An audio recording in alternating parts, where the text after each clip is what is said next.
Everyone, my name is देवनम और राजधानी coaching centre Patna में आपका स्वागत है। इस वीडियो में हम लोग डिस्कस करेंगे बिहार लाइब्रेरियन भर्ती 2025 के लिए डेमो लेक्चर। जो हमारा आज का टॉपिक है वो है 5 law of library science and it's implication, यानी पुस्तकालय विज्ञान का 5 सूत्र। इस वीडियो में हम लोग सिर्फ 5 सूत्र तक ही डिस्कस करेंगे। अगले वीडियो में हम लोग इम्प्लीकेशन देखेंगे। और ये टॉपिक आपके सभी कॉम्पिटिटिव एग्जाम के लिए जो भी आप लाइब्रेरी साइंस में वैकेंसी आप जो भी आता है उसका अगर आप प्रिपरेशन कर रहे हैं तो आपने क्वेश्चन पेपर अगर देखे हैं तो देखे होंगे 4-5 क्वेश्चन हमेशा इस टॉपिक से रहता है।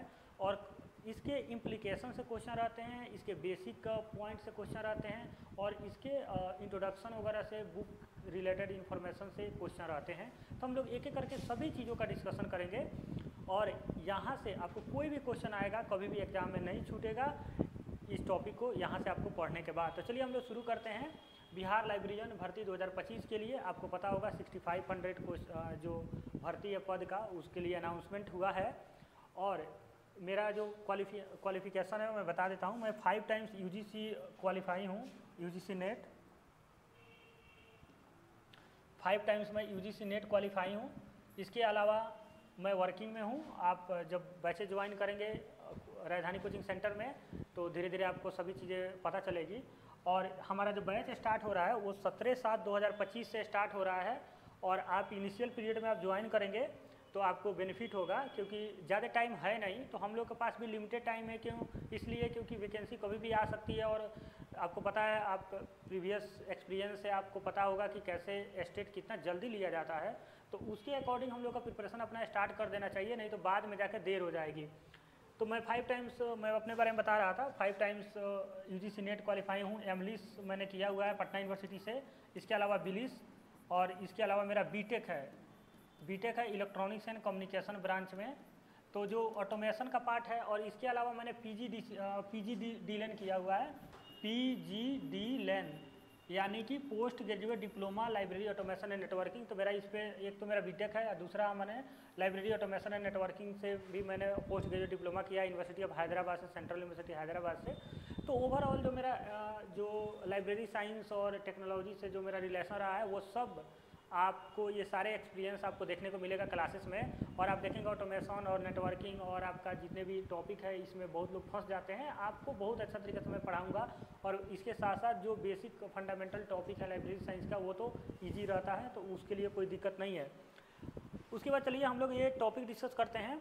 टॉपिक डिस्कशन में हम लोग बेसिक इसका थोड़ा सा डेमो देखेंगे और इसके अलावा हम लोग 5 लॉ देखेंगे, ताकि आपको ये सहूलियत हो निर्णय करने में कि आपको बैचेज ज्वाइन कर लेना चाहिए। इसलिए डेमो लेक्चर प्रोवाइड किया जा रहा है। तो हम लोग नेक्स्ट स्लाइड में चलते हैं।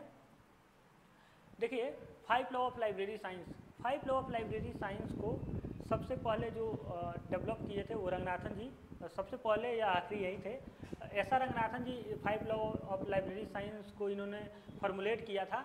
और ये फॉर्मुलेट किए थे 1928 में, यानी 1928 में ये फॉर्मुलेट किए थे। और एक टीचर का कॉन्फ्रेंस हुआ था, वहाँ पे इन्होंने ये जो लॉ था उसको बताया था। लेकिन इसको बाद में बुक के तौर पे पब्लिश किया था मद्रास लाइब्रेरी एसोसिएशन, जिसको हम लोग बोलते हैं MALA, माला इसको शॉर्ट फॉर्म में बोलते हैं, जिसका फुल फॉर्म होता है मद्रास लाइब्रेरी एसोसिएशन। और ये पब्लिश हुआ था 1931 में। तो 5 लॉ ऑफ लाइब्रेरी साइंस पे जो पुस्तक थी उसका प्रकाशन हुआ था 1931 में। और ये जो लॉ था वो फॉर्मुलेट हुआ था 1928 में। और ये रंगनाथन जी का फर्स्ट बुक था। ध्यान रखिएगा, जो 5 लॉ ऑफ लाइब्रेरी साइंस था ये फर्स्ट बुक था, रंगनाथन जी का फर्स्ट बुक था। और आपसे कई बार पूछा जाता है रंगनाथन जी के पुस्तक, उसके ईयर ऑफ पब्लिकेशन। और हम लोग को जो इन्होंने बहुत सारे लगभग 64 बुक इन्होंने लिखा है लाइब्रेरी साइंस के ऊपर बेस्ड थी। तो जिसमें ये फर्स्ट बुक था। और ये जितने भी बुक लिखे हैं ना उसमें 10 ऐसे बुक हैं जिसको हम लोग को ईयर और वो बुक याद रखना होता है। जैसे कोलन क्लासिफिकेशन लिखा था उन्होंने, CCC, कैटलॉगिंग, लाइब्रेरी मैनेजमेंट और फिर से ये 5 लॉ ऑफ लाइब्रेरी। तो इसके ईयर पूछे जाते हैं। तो हम लोग जैसे जैसे आगे बढ़ेंगे सभी का ईयर और सब कुछ हम लोग याद करते चलेंगे, और ताकि एग्जाम में कभी भी क्वेश्चन कोई भी पूछा जाए तो आपको कोई डाउट ना रहे। एक बात ध्यान रखिएगा, जो मैं पढ़ाऊँगा ना वो सीधे टू द पॉइंट में पढ़ाऊँगा, ज़्यादा मैं टाइम आपका कंज्यूम नहीं करूँगा। क्योंकि लाइब्रेरी साइंस के लिए ऐसे भी टाइम हम लोग के पास कम है, क्योंकि कभी भी वैकेंसी आ सकती है। तो तो इसमें जो 80 नंबर का आपको लाइब्रेरी साइंस पूछा जाएगा, 40 नंबर का आपका जो जीके जीएस पूछा जाएगा, 30 नंबर का लैंग्वेज पूछा जाएगा। तो इसमें जो 80 नंबर पूछा जाएगा ना, इसमें आप 75 प्लस मान के चलेंगे। तो मैं इसी तरह पढ़ाऊँगा। तो चलिए इसके बाद हम लोग देखते हैं कि इसमें हमने लिख दिया है formulate the 5 law of library science by Ranganathan ji 1928 में। और ये फर्स्ट जो था ना, ये इसको प्रस्तुत किए थे, एक कॉन्फ्रेंस हुआ था, प्रोविजनल एजुकेशनल कॉन्फ्रेंस, ये टीचरों का कॉन्फ्रेंस था चिदम्बरम में, तमिलनाडु। वहाँ पे दिसंबर 1928 में तमिलनाडु में ये इन्होंने इस लॉ को एक्सप्लेन किया था। लेकिन आगे चल के इन्होंने बुक के तौर पे पब्लिश किया, मद्रास लाइब्रेरी एसोसिएशन उसका पब्लिकेशन था, फर्स्ट पब्लिकेशन की मैं बात कर रहा हूँ। उसके बाद अगर हम लोग बात करें टाइटल, बुक का टाइटल क्या था, तो जो बुक का टाइटल था वो 5 लॉ ऑफ लाइब्रेरी साइंस था। ये सिंपल टाइटल था, कोई इसमें मतलब बहुत ज़्यादा इसमें कोई डिफ़िकल्टी नहीं है। और अभी जो पब्लिकेशन करता है ना, वो ESS पब्लिकेशन, ये दिल्ली बेस्ड एक पब्लिकेशन हाउस है, वो पब्लिश करता है। और इसका जो फॉरेन जो पब्लिकेशन है इस बुक का, वो करता है एडवर्ड गोल्डस्टीन लिमिटेड, जो ये फॉरेन पब्लिशर का इसके पास रिस्पॉन्सिबिलिटी है, मतलब ये इसके पास एक तरह से कॉपीराइट है फॉरेन पब्लिश करने के लिए। तो ये तो बुक के बारे में हम लोग बात करते हैं। आगे जाके हम लोग 5 लॉ ऑफ लाइब्रेरी साइंस के बारे में हम लोग चर्चा करेंगे। एक बार मैं आपको 5 लॉ ऑफ लाइब्रेरी साइंस का बुक दिखाना चाहूँगा। जैसे इसमें हम लोग चलते हैं गूगल में, यहाँ पे हम लोग सर्च करेंगे 5 law of library science book, 5 laws of library science. देखिए ये 5 लॉ ऑफ लाइब्रेरी साइंस हमने सर्च किया। देखिए ये जो आर्टिकल है मेरा ही है, मेरा ही वीडियो है। मेरे पास 5 साल से ऊपर का लाइब्रेरी साइंस के फील्ड में एक्सपीरियंस है, जो आपको एग्ज़ाम क्वालिफाई करने में काफ़ी हेल्प मिलेगा। इसको बुक के बारे में हम लोग जानना चाहते हैं तो बुक लिख देते हैं 5 ऑफ लाइब्रेरी साइंस। इमेज में हम लोग चलते हैं, यहाँ पे इमेज है एक ये। तो देखिए ये बुक है 5 लॉ ऑफ लाइब्रेरी साइंस। थोड़ा सा ब्लर है, लेकिन ये आपको मैं पढ़ के दिखा दूंगा। देखिए यहाँ भी है ये बुक, यहाँ पे देख लीजिए, ये 5 लॉ ऑफ लाइब्रेरी साइंस पुस्तक है। इसका जो राइटर है SR रंगनाथन है, ये लिखा हुआ है। और इसके अलावा आप यहाँ देखेंगे printed and publisher by ESS publication for Sarada Ranganathan endowment for library science Bangalore 2006। ध्यान रखिएगा, जो ये Sarada Ranganathan endowment of library science, ये रंगनाथन जी द्वारा बनाया हुआ ट्रस्ट है। और इस बुक का जो कॉपीराइट है वो इन्हीं के पास है, Sarada Ranganathan endowment for library science. लेकिन इसका पब्लिकेशन जो कर रहा है ESS पब्लिकेशन कर रहा है।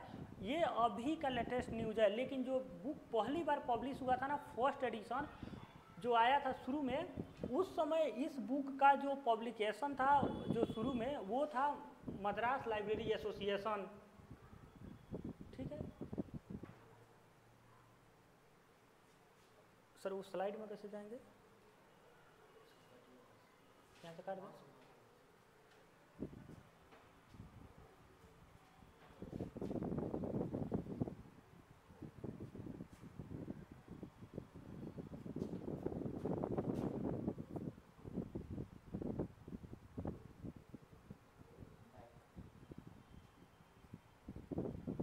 तो आपने देखा कि बुक कैसे दिखता है।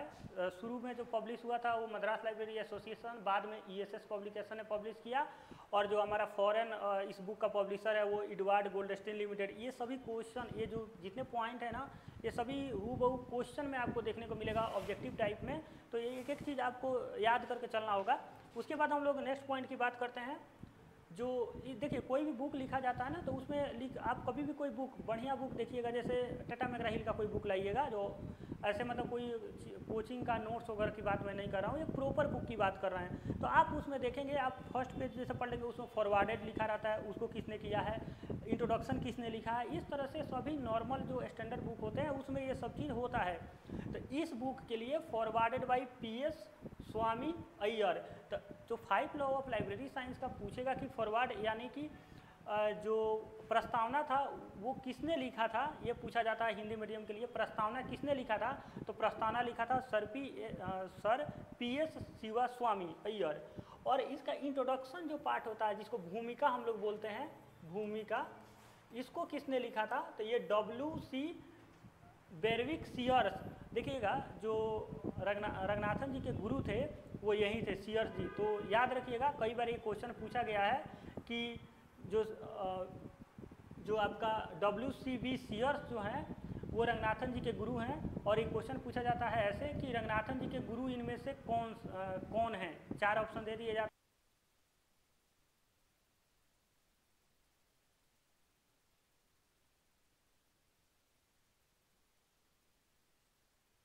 रंगनाथन जी लाइब्रेरी साइंस पर रंगनाथन जी जो थे लाइब्रेरी साइंस का ट्रेनिंग करने के लिए लंदन गए, और लंदन इन्हीं के पास गए थे। तो इन्हीं से लाइब्रेरी साइंस के चीज़ें सीखे थे, और वहाँ से आकर फिर मद्रास लाइब्रेरी में इन्होंने लाइब्रेरियन बना था, और उसके बाद इन्होंने सारे बुक वगैरह लिखा था, जिसमें कोलन क्लासिफिकेशन है, कैटलॉगिंग है, CCC है, चाहे 5 लॉ ऑफ लाइब्रेरी साइंस है। इसीलिए सीयर्स जो रंगनाथन जी हैं सीयर्स को अपना गुरु मानते थे। उसके बाद अगर हम लोग बात करें कि जो 5 लॉ है ना, जो मैं आपको 5 लॉ दिखाने वाला हूँ, ये जो 5 लॉ है, इसमें जो फर्स्ट लॉ है ना, ये रंगनाथन जी का नहीं है। इन्होंने एक लॉ उधार लिया था, और उधार किन से लिया था? ये उधार लिया था आपका प्रोफेसर एडवर्ड एन रॉस से। ये जो प्रोफेसर एडवर्ड एन रॉस थे, इन्होंने फर्स्ट लॉ दिया था, और रंगनाथन जी ने फर्स्ट लॉ के लिए समझ में नहीं आ रहा था। जो 4 लॉ था उन्होंने पहले क्रिएट कर चुके थे, फर्स्ट लॉ उनको समझ में नहीं आ रहा था कि फर्स्ट लॉ क्या रखें। तो फिर इन्होंने एन रॉस से ये फर्स्ट लॉ एक तरह से उधार में लिया, और उनका पूरा total 5 law of library science complete हुआ। तो 5 लॉ जो उन्होंने दिया उसमें फर्स्ट लॉ का जो कंट्रीब्यूशन है वो प्रोफेसर एडवर्ड एन रॉस है। और देखिए ये जो फर्स्ट लॉ है ना, ये आपका बिहार जो स्टेट का परीक्षा हुआ था लाइब्रेरी साइंस का, BPSC टायरी 1 में, टायरी 1 हाँ 3 में। तो सक्षमता परीक्षा जो होता BPSC जो टायरी 3 जो था, उसमें BPSC ने लाइब्रेरी के लिए स्टेट का एग्ज़ाम लिया था, लेकिन वो जनरल बच्चों के लिए नहीं लिया था। जो लोग ऑलरेडी लाइब्रेरी थे, जैसे कि बिहार में टीचर थे, लाइब्रेरी थे, उन सबका सक्षमता परीक्षा हुआ था। उसी के अंदर लाइब्रेरी साइंस में ये क्वेश्चन पूछा गया था। तो बताइए first law of library science को में फर्स्ट लॉ जो है वो किसने दिया था? तो ये एन रॉस ने दिया था। उसके बाद हम लोग बात करते हैं जो ये 5 लॉ है उसके बारे में। देखिए ये बहुत ज़्यादा इंपॉर्टेंट है, आपसे सीधे क्वेश्चन पूछे जाते हैं कि बताइए इसमें सेकंड लॉ कौन सा है, 4 ऑप्शन दे दिए जाएंगे। फर्स्ट लॉ कौन सा है, 4 ऑप्शन दे दिए जाएंगे।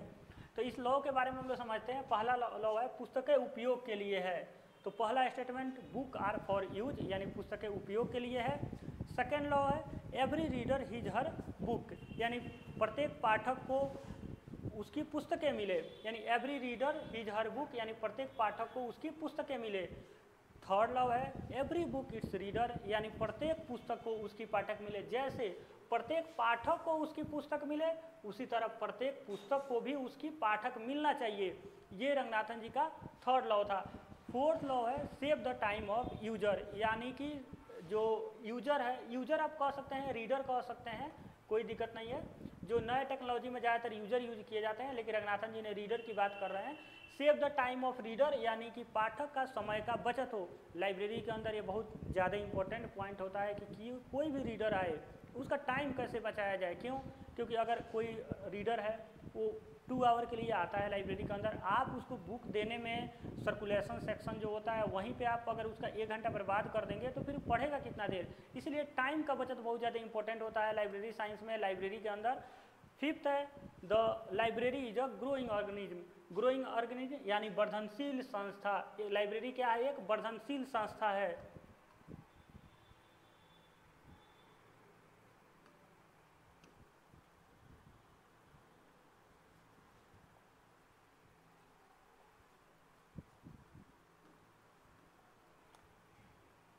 लाइब्रेरी एक वर्धनशील संस्था है। तो देखिए जो ये 5 लॉ है ना, इसको रंगनाथन जी ने कुछ इसके बारे में डिस्कशन किया हुआ है, उसको हम लोग इम्प्लीकेशन में पूरा डिटेल में देखेंगे, लेकिन यहाँ से हम कुछ खूबी बता देते हैं आपको। जैसे 5th लॉ जो है ना, ये कई बार एग्जामिनर क्या करता है, इसको ऑर्गेनिज्म की जगह ऑर्गेनाइजेशन लिख देता है, ये गलत है, ऑर्गेनिज्म ही होगा। अब ऑर्गेनिज्म से क्या मतलब आपको आता है? जीव से। आप कभी भी ऑर्गेनिज्म शब्द सुनेंगे तो आपको लगेगा जीव की बात हो रही है। तो यहाँ ग्रोइंग ऑर्गेनिज्म का मतलब हुआ कि ये वर्धनशील संस्था, यानी कि यहाँ हिंदी में तो संस्था इन्होंने लिखा है, लेकिन यहाँ पे इंग्लिश में ऑर्गेनिज्म लिखा है। तो क्या संस्था का ही इंग्लिश ऑर्गेनिज्म होता है? बिल्कुल नहीं, संस्था का होता है ऑर्गेनाइजेशन। तो ऑर्गेनाइजेशन अगर आपको कभी इंग्लिश में पूछ दिया जाए ऑर्गेनाइजेशन क्या ये सही है फिफ्थ लॉ, मतलब कि ये पूछ दिया जाए कि मतलब दे दिया जाए एग्जाम में कि the library is a growing organisation, और इंग्लिश में तो ऐसा लगेगा कि पुस्तकालय एक वर्धनशील संस्था है, तो दोनों तो सेम लगेगा, लेकिन ये गलत है। ऑर्गेनाइजेशन शब्द गलत है लाइब्रेरी साइंस के सेंस में, ये ग्रोइंग ऑर्गेनिज्म ही सही है। क्यों सही है मैं बता रहा हूँ। रंगनाथन जी मानते हैं कि लाइब्रेरी एक ग्रोइंग ऑर्गेनिज्म है, मतलब कि उसकी तुलना वो जीव से करते हैं। अब जीव से करते हैं, अब जीव जब जीव शब्द आया तो इसमें सेल आता है, जैसे एक होता है मतलब डेवलपिंग सेल यानी डेवलपिंग सेल, एक होता है डेड सेल। जैसे हम लोग एक जीव हैं तो हम लोग के अंदर 1 मिनट के अंदर लाखों सेल जनरेट होते हैं, लाखों सेल डेवलप यानी होते हैं और लाखों सेल डेड करते हैं। तो लाइब्रेरी के अंदर भी जो इनका कंसेप्ट था कि ये डेवलपिंग है, यानी कि ये एक जीव जैसे छोटा बच्चा बड़ा होता है उसी तरह लाइब्रेरी भी एक चाइल्ड से एडल्ट होता है यानी बड़ा होता है। तो उसकी तुलना किए हैं जीव से कि इसमें कुछ सेल डेड करते हैं, कुछ सेल नए ऐड होते हैं। यानी यहाँ पे बुक का सेंस देखिए, जैसे हमने बुक पहले लिया हुआ है लाइब्रेरी के लिए खरीदा हुआ है, अब क्या होगा कुछ बुक ऐसे होंगे जो मतलब पुराने एडिशन हो जाएंगे या फट जाएंगे, उनका क्या होगा वो एक तरह का डेड सेल की तरह हो जाएंगे, और जो थोड़ा सा लिखने में दिक्कत हो रहा है डेड सेल की तरह हो जाएंगे। और मान लीजिए कि कुछ ऐसे न्यू बुक आएंगे वो क्या हो जाएंगे कि वो डेवलपिंग सेल की तरह हो जाएंगे। तो इसीलिए रंगनाथन जी कहते हैं कि यहाँ पे डेड और डेवलपिंग दोनों का कंसेप्ट है, इसीलिए एक तरह के ग्रोइंग ऑर्गेनिज्म है।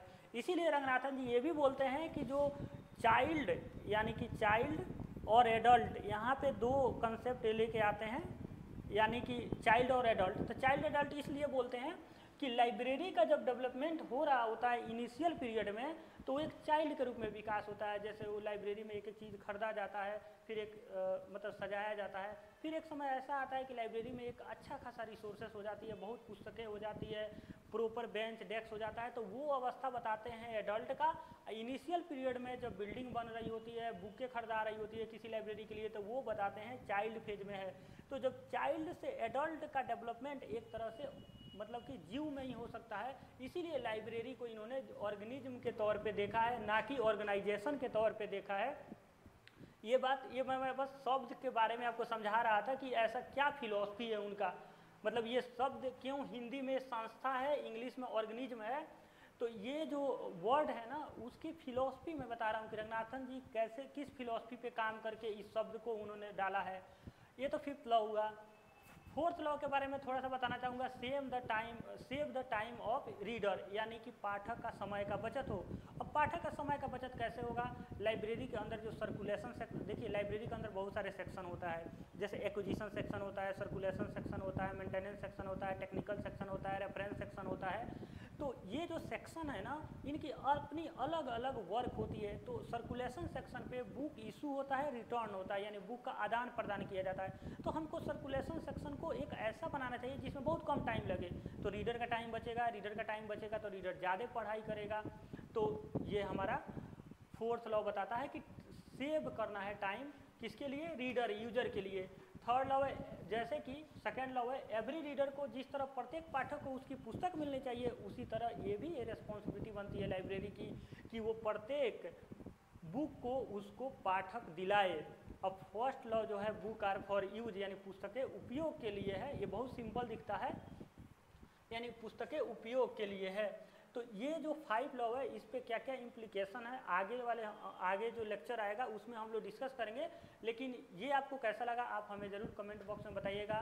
राजधानी कोचिंग में आप आइए, ज्वाइन कीजिए बैचेज, हमारा 17 तारीख से बैचेज स्टार्ट हो रहा है।